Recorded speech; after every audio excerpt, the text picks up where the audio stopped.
Okay, good day guys. Welcome back to the channel.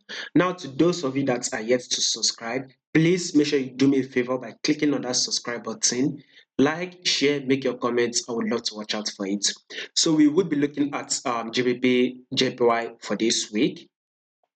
Right now, we've seen that this GBP JPY has literally dropped, right? And a crazy amount of drop has actually been played out here. You see, we're taking these lows, right?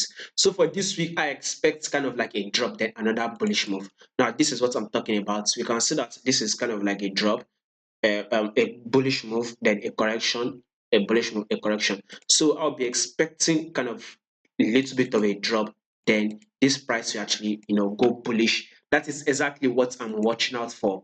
Now let's scroll down to this daily time frame. You can see that this trend here is clearly a downtrend move. Price is literally dropping, right? So I would be expecting one more drop down, probably to test this level or break below it before we actually see that bullish move.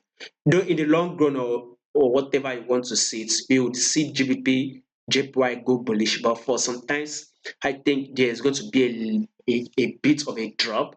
Probably we should get that drop on Monday, Tuesday. Not really sure about that, but I'll be expecting one more drop downward on GBP, JPY. So like this is a drop that I'll be expecting. Another drop, but probably break these lows. Then we can now start seeing higher highs, higher lows, higher highs, and higher lows on GBP, JPY for this week. So that is it. Now to those that are interested in high probability trade that we have 70 to 90% chance of winning. I'm going to put a link to the Patreon channel. You just check it out, sign up. Once you sign up, you'll get access to some of this trade that we'll be taking this week, right? So, and I'm also going to put a link to some of this trade which actually took last week. You can see it here. This is March 13 to 17. These are a couple of these trade we actually took last week. So you can just go there, watch it, and confirm. You see that many of our trade we took last week was actually in profit. This week also we're going to be starting another one. So I mean, just give it a try. The link to the Patreon channel will be in the comment section. So you can just give it a try. I know can start making the profits together.